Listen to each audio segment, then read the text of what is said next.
Setiap kali pemilu, selalu saja muncul berbagai wacana yang berhubungan dengan Satrio Piningit.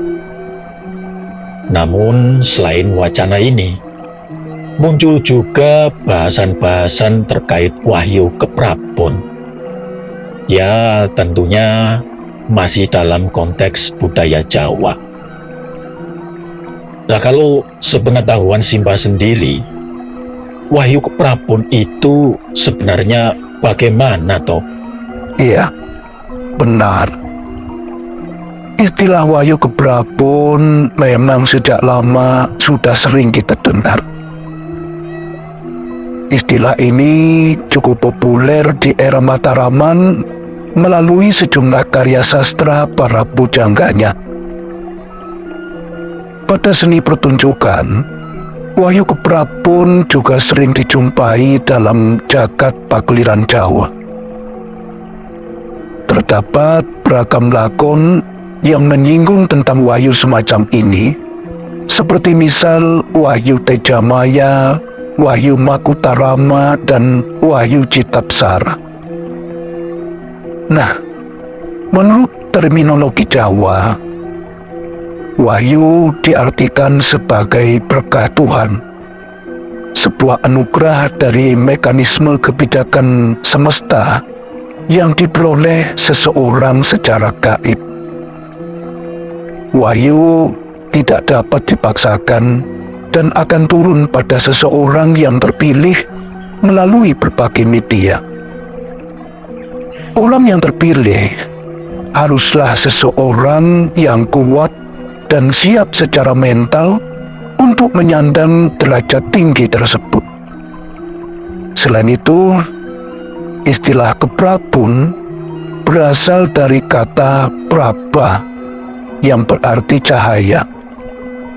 Namun ada juga yang menganggapnya berasal dari kata Prabu yang artinya bendoro atau penggede, pemimpin besar. Jika dua arti kata ini digabungkan, kita akan mendapat makna aura yang memancar di seputar kepala dan dimiliki oleh pemimpin besar. Keberadaan cahaya itu merupakan penanda adanya keluhuran dan kemuliaan seseorang dibanding orang lainnya. Bagi mereka yang memiliki kemampuan melihat hal-hal metafisika, konon mereka dapat melihat cahaya Keprabon yang memancar dari orang yang memangku Wahyu Keprabon tersebut. Karena bersifat gaib, maka Wahyu Keprabon sering diwujudkan dalam bentuk simbol atau lambang. Salah satunya dalam bentuk kembang, semisal Wijaya Kusuma yang mekar dan menebarkan aromanya di malam hari. Konon, bunga ini dijaga oleh seekor burung bayan di Pulau Majeti dekat Pulau Nusa Kambangan, Cilacap. Ada sebuah legenda tentang bunga Wijaya Kusuma ini. Bagaimana kisahnya, Mbah? Begini. Dikisahkan ada seorang maharaja yang berkuasa di tlatah Kadiri bernama Prabu Aji Pramosa. Prabu Aji Pramosa adalah seorang raja yang berwatak keras dan tidak mau tunduk pada siapapun. Ketika ia mendengar tentang keberadaan seorang Presitra Sohor bernama Kano atau sering disebut sebagai Kiai Jamur yang tinggal di negaranya. Dia menjadi dengki, tidak ingin ada orang yang lebih hebat darinya. Tanpa meminta pendapat dari penasihat negara, Prabu Aji Pramosa bermaksud menangkap dan membunuh Kiai Jamur. Namun sebelum rencananya terwujud, Kiai Jamur ternyata telah meninggalkan kerajaan Kadiri menuju pesisir laut selatan di Cilacap. Bersama senopati pilihannya, Prabu Aji Pramosa memburu Kiai Jamur hingga ke wilayah itu. Ketika Kiai Jamur tengah bersemedi di atas batu gilang di tengah pulau sebelah selatan, para senopati ingin segera menangkapnya. Namun, sebelum jubahnya tersentuh, Kiai Jamur tiba-tiba menghilang. Bersamaan dengan itu, muncul seekor naga raksasa dari samudra. Prabu Aji Pramosa segera melepaskan panah dari busurnya. Panah itu tepat mengenai kepala naga raksasa tersebut dan membuatnya lenyap seketika, berubah menjadi seorang putri rupawan bernama Dewi Wasowati. Dewi Wasowati kemudian berjalan di atas samudra mendekati Prabu Aji Pramosa. Wasowati kala itu berkehendak untuk memberikan Wijaya Kusuma spesial kepada Prabu Aji Pramosa sebagai hadiah, karena dia dianggap telah mengubahnya kembali menjadi manusia. Namun Dewi Wasowati juga memberikan peringatan kepada Prabu Aji Pramosa agar tidak pernah melepaskan Wijaya Kusuma itu dari genggaman tangannya. Oleh karena memiliki bunga itu, Prabu Aji Pramosa kelak akan menurunkan raja-raja besar di tanah Jawa. Wasowati kesempatan itu juga memberi nama baru pada pulau di mana mereka berada, yakni Pulau Nusa Kembangan. Setelah berkata demikian, Dewi Wasowati lantas menghilang dan Prabu Aji Pramosa meninggalkan Pulau Nusa Kembangan. Sayangnya, ketika sampai di tengah Segoro Anaan, sampannya tersapu gelombang besar. Aji Pramosa lengah sehingga bunga Wijaya Kusuma terlepas dari tangannya, hanyut ke dasar pusaran air. Jadi sepertinya legenda Kembang Wijaya Kusuma asli Nusa Kambangan itu sudah didengar cukup lama, sampai-sampai mempengaruhi tradisi para raja-raja Jawa berikutnya, khususnya Raja era Mataraman dan para keturunannya selama berabad-abad. Sebab konon, setiap kali terjadi penobatan raja, sebuah ritual sakral dilakukan di Nusa Kambangan untuk memperoleh Wijaya Kusuma yang spesial. Ya, mungkin saja begitu. Apalagi ada cerita dalam Pepatah Jawi terkait bunga ini. Dikisahkan, Pangeran Adipati Anom selepas ayahnya wafat dan menggantikan kedudukannya dengan gelar Susuhunan Prabu Amangkurat Senopati ing Alogo, dia memerintahkan pada Ki Pranantoko untuk pergi ke Tonan atau Nusa Kambangan. Ki Pranantoko harus mendapatkan bunga itu bagaimanapun caranya, bahkan sampai ubanan sekalipun. Sementara Susuhunan Amangkurat atau Sunan Amangkurat II berangkat dari Banyumas menuju Tegal. Ki Pranantoko yang diutus ke Nusa Kambangan akhirnya sampai di Masjid Watu. Di tempat itu, dia melakukan tirakat luar biasa. Tidak makan, tidak minum selama 7 hari, 7 malam. Pada malam Jumat, Ki Pranantoko menyaksikan sepasang sekar Wijaya Kusuma yang bersinar-sinar mencolong. Dia kemudian memetiknya dan membawanya ke Tegal untuk diserahkan pada Susuhunan atau Sunan Amangkurat II. Gembira bukan kepalang Sang Nata kala itu, karena bunga itu akan menjadi tanda keselamatan tahtanya. Dia semakin mantap untuk berkuasa. Nah, selain apa yang diungkapkan dalam Babat Tanah Jawi ini, ada juga yang mengisahkan bahwa cara memetik Wijaya Kusuma asli Nusa Kambangan itu tidak seperti memetik bunga pada umumnya. Bunga ini dipetik tidak dengan tangan, melainkan dengan menggunakan batin melalui semedi. Setelah melakukan ritual labuan, sang pemetik akan melakukan tirakat seperti yang dilakukan Ki Pranantoko. Dalam tirakat itu, sang utusan akan mendapat petunjuk di mana dia akan meletakkan kain putih bersih sebagai tadah. Barulah kemudian, oleh karena kehendak semesta, bunga yang dimaksud akan jatuh dengan sendirinya ke dalam kain yang telah disiapkan tadi itu. Selanjutnya, bunga itu dibawa ke keraton dalam prosesi yang tidak kalah sakral dan diserah terimakan pada Susuhunan atau Sultan. Jika tadi Simbah mengatakan bahwa Wijaya Kusuma itu merupakan simbol dari Wayu Keprapun dalam bentuk nyata, lalu bagaimana paparannya, Mbah? Ya, kita bisa melihat dari nama. Pertama adalah Wijaya. Wijaya memiliki makna menang atau unggul.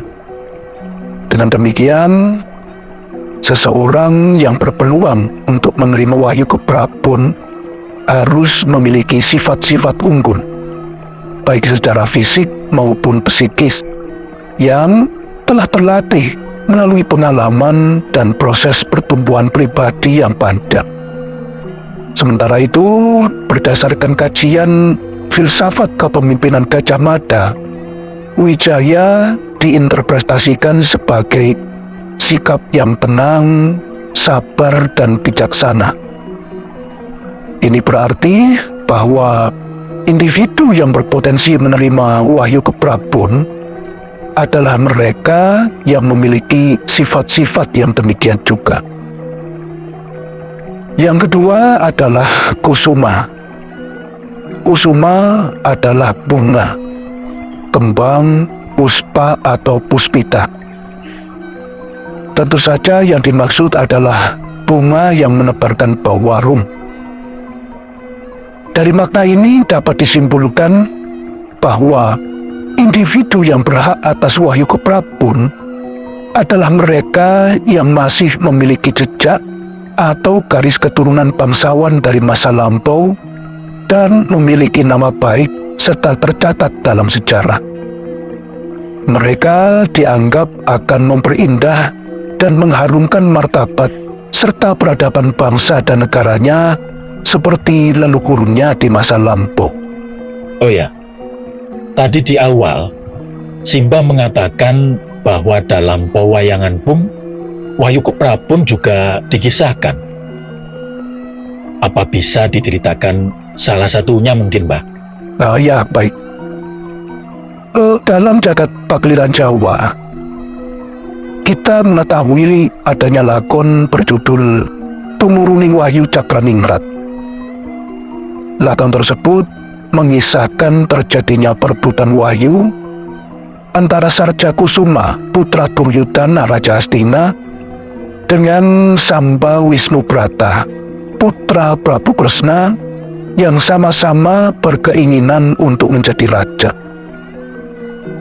Kisahnya dimulai dari penangkilan negeri Hastina, di mana Prabu Duryudana terlihat muram karena Pangeran Adipati Anung Sarjokusumo pergi tanpa pamit. Adipati Kano mencoba menghibur Duryudono dengan berkata agar kepergian Sarjakusuma tidak perlu dipikirkan, karena masalah tersebut akan diselesaikan oleh Karna sendiri dengan dibantu oleh para Kurawa yang lain. Dalam pencarian itu, ketika sampai di tepi hutan Tibrasara, pasukan Hastina bertemu dengan pasukan dari Dwarwati yang dipimpin oleh Setyaki. Sebagaimana Adipati Karna, Setyaki bersama Patih Udawa dan Emban Toblajaya tengah mencari Samba Wisnubrata yang juga sedang meninggalkan kesatriannya tanpa pamit. Pertemuan kedua pihak itu memanas dan berakhir dengan konflik, manakala Sengkuni yang turut serta dalam rombongan Hastina menuduh Setyaki beserta orang-orang Dwarwati telah menyembunyikan dan menganiaya Sarjokusumo. Dalam konflik itu, pasukan Dwarawatilah yang lebih unggul, sementara pasukan Hastina lari potang-panting memasuki hutan. Di sisi lain, di dalam hutan Tibrasara, Samba Wisnubrata tengah bertapa. Dalam tapanya itu, Samba melihat cahaya terang sebesar biji bawang. Itulah Wahyu Cakraningrat yang kemudian melesat turun dan masuk ke dalam raga Samba. Karena merasa telah mendapatkan apa yang dicari, Samba berubah menjadi pomah dan lupa diri. Di tengah perjalanan pulang, Samba bertemu dengan Sarjokusumo. Dikarenakan kepungahannya, Wahyu Cakraningrat di dalam raga Samba secara tiba-tiba berpindah ke tubuh Sarjakusuma yang juga baru saja menyelesaikan tapa beratanya. Oleh karena perpindahan itu, Samba Wisnubrata merasa bahwa Sarjakusuma telah merebut Wahyu Cakraningrat darinya. Keduanya kemudian bertarung. Dalam pertarungan itu, mereka tidak menyadari bahwa Wahyu Cakraningrat ternyata lagi-lagi berpindah tempat. Pada sudut lain di hutan Tibrasara, yakni pada bagian tepi danau, Begawan Ringin Putih kala itu juga sedang bertapa. Pada keheningan samadinya itu, Begawan Ringin Putih tidak menyadari bahwa Wahyu Cakraningrat tiba-tiba masuk di dalam raganya. Yang dia tahu, ketika membuka mata, apa yang nampak dalam pandangan matanya hanyalah suasana yang sangat terang benderang. Namun bersamaan dengan itu pula, datanglah Samba dan Sarjakusuma. Keduanya meminta Wahyu Cakraningrat yang berada di dalam raga Begawan Ringin Putih. Karena merasa tidak memiliki wahyu itu, Begawan Ringin Putih tentu saja tidak bisa mengabulkan permintaan keduanya. Bahkan, Begawan Ringin Putih mempersilahkan keduanya untuk memeriksa tubuhnya. Ketika Samba dan Sarjakusuma menjamah tubuh Begawan Ringin Putih, keduanya justru terpental, tersapu angin sangat kencang hingga membuat terlempar jauh dari tempat itu. Samba terjatuh di hadapan Setyaki dan rombongannya. Dia mengatakan pada Setyaki bahwa Begawan Ringin Putih telah merampas Wahyu Cakraningrat darinya. Sementara Sarjakusuma yang jatuh di hadapan Adipati Karna dan pasukan Hastina juga mengatakan bahwa Wahyu Cakraningrat telah dirampas oleh Begawan Ringin Putih darinya. Serta-merta kedua pihak itu bersama-sama mencari Begawan Ringin Putih untuk membunuhnya. Begawan Ringin Putih berhasil ditemukan. Dia dikepung rapat. Namun baru beberapa langkah siap mendekat, angin kencang kembali datang dan memporak-porandakan para pengepung seluruhnya. Setiaki buru-buru pulang ke Tuwurawati untuk melaporkan hal tersebut pada Prabu Kresna. Prabu Kresna pun kemudian datang. Menggunakan senjata cakra pusakanya, Prabu Kresna berusaha untuk menaklukkan sang Begawan. Namun tidak disangka, Begawan Ringin Putih mendadak berubah wujud menjadi keponakannya sendiri, yakni Abhimanyu, putra Arjuna yang lahir dari istrinya Subhadra. Kelak, Abhimanyu akan menikahi Dewi Utari, putri Prabu Matsapati yang juga memiliki wahyu Baponing Ratu atau wahyu Maningrat. Perkawinan keduanya adalah simbol dua wahyu keprabon yang menjadi satu, yakni wahyu Cakraningrat dan wahyu Maningrat.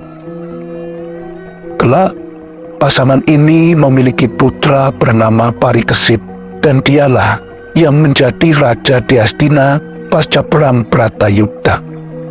Nah, merujuk kisah dari jagat Pakliran ini, wahyu keprabon disebut sebagai wahyu Cakraningrat dan wahyu Maningrat. Sementara itu, dalam Babatana Jawi, kita mengenal istilah wahyu Gagak Emprip. Wahyu ini berada dalam sebuah kelapa hijau dan dimiliki oleh Ki Ageng Giring. Namun sayangnya, pada fase cerita berikutnya, kelapa ini justru diminum oleh Ki Ageng Pamanahan yang sedang bertamu dan kehausan. Akibatnya, raja-raja Jawa selanjutnya merupakan keturunan dari Ki Ageng Pamanahan. Dari kisah-kisah di atas bisa disimpulkan bahwa wahyu keprabon itu sendiri memiliki banyak nama atau sebutan. Lalu, kapan wahyu keprabon itu akan turun? Dan apa hubungannya dengan Satyo Piningit, Mbah? Nah, kehadiran Satrio Piningit tidak bisa dilepaskan dari sebuah peristiwa yang bagi sebagian orang cukup menyeramkan, yakni peristiwa Guru-Guru. Pada adegan Guru-Guru, seorang dalang selalu mendahuluinya dengan suluk Guru-Guru. Suluk ini menggambarkan bagaimana bumi dan langit bergoncang-goncang. Bumi seperti bergerak disebabkan oleh gempa sebanyak 7 kali dalam sehari yang merembet hingga sampai Samudra Raya. Bersamaan dengan itu, guntur juga meledak-ledak. Orang-orang menjadi begitu panik sehingga mereka saling berbenturan, lari ke 4 penjuru mata angin. Jika sebagian orang menganggap bahwa Guru-Guru begitu mengerikan, namun sebaliknya, bagi masyarakat Jawa yang sangat lekat dengan falsafah Cokro Manggilingan, Guru-Guru justru ditangkap sebagai awal dari kebahagiaan. Sebagaimana kita tahu bahwa sehabis gelap tentu terbitlah terang.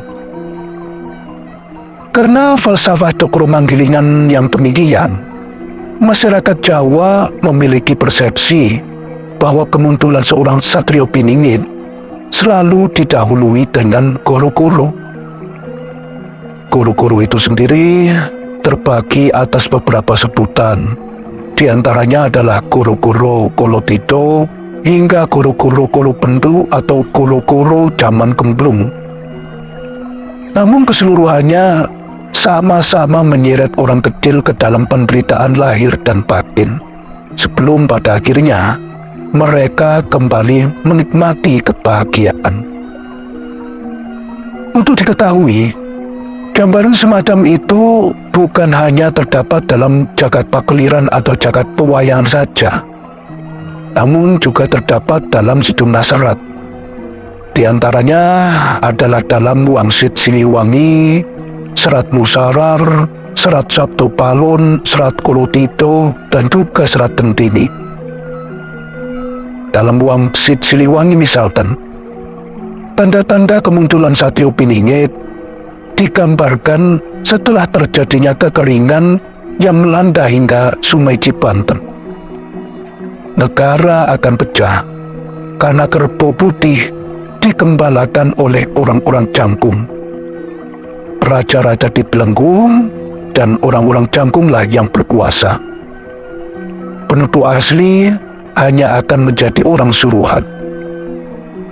Bisa kita simpulkan bahwa keadaan buruk ini menggambarkan suatu masa di mana kita sebagai sebuah bangsa dijajah oleh bangsa Eropa. Kemudian muncul juga guru-guru lain di mana digambarkan bahwa ada sekawanan monyet yang berkuasa. Kala itu, penduduk asli seperti terbangun dari mimpi. Begitu sadar, miliknya ternyata telah dicuri dan dijual. Mereka tidak menyadari bahwa di luar keadaan telah berganti.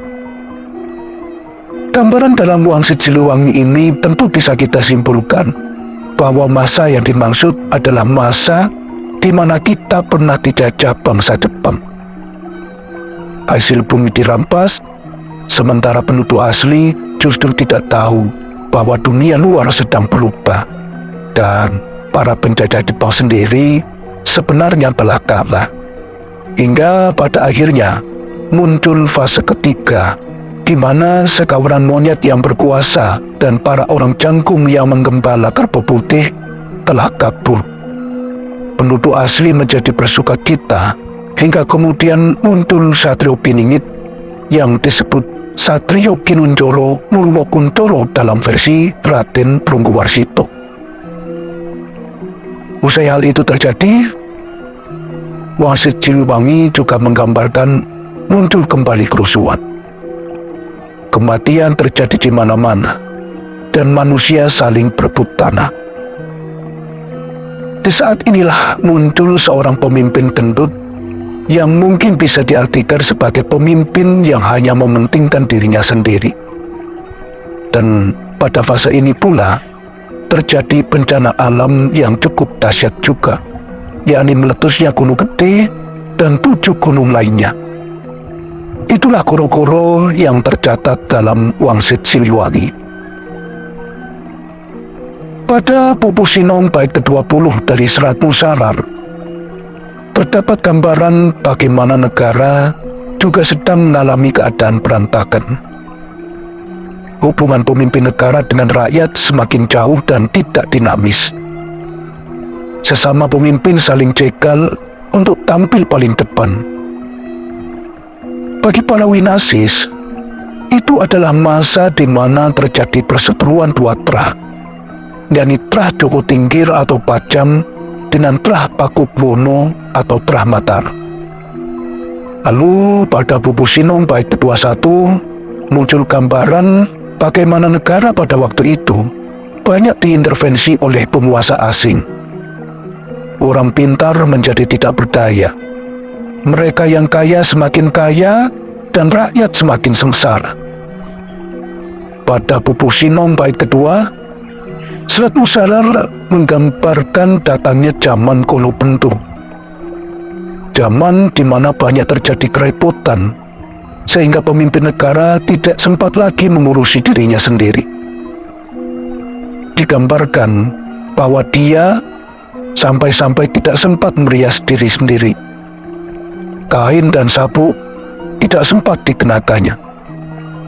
Pemimpin ini dianggap tidak sanggup menyelesaikan beberapa persoalan negara dikarenakan sifatnya yang serba bimbang dan tidak tegas. Berbeda lagi dengan gambaran Serat Kolotito karya Rungguwarsito. Pada Pupu Sinong bait 1-5 digambarkan bahwa negara akan menghadapi berbagai persoalan.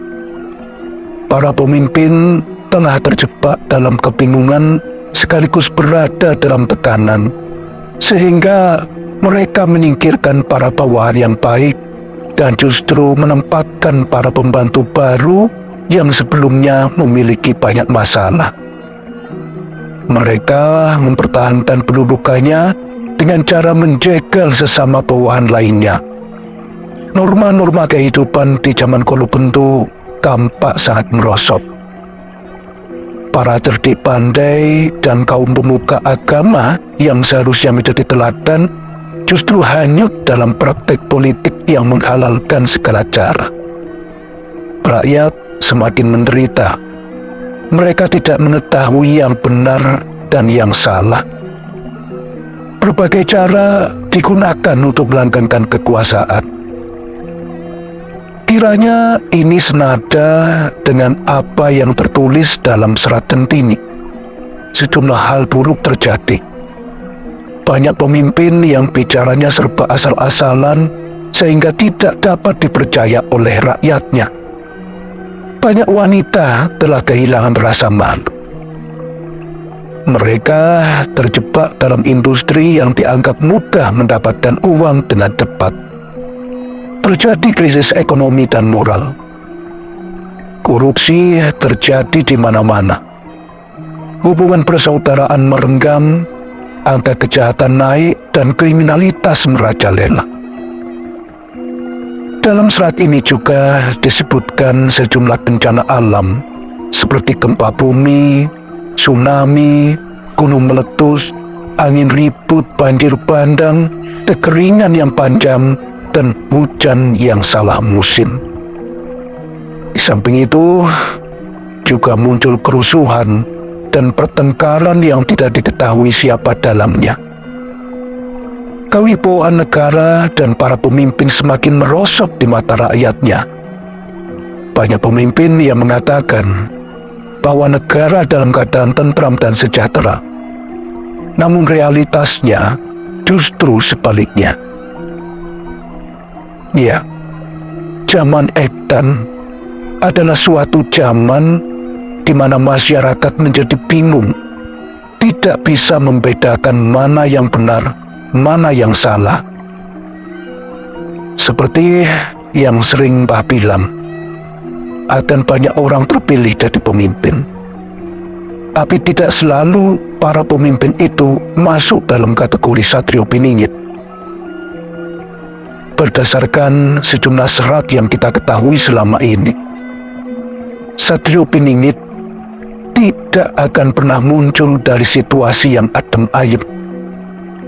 Dia hanya muncul setelah terjadinya guru-guru yang banyak memakan korban rakyat, baik melalui peristiwa alam maupun peristiwa sosial politik.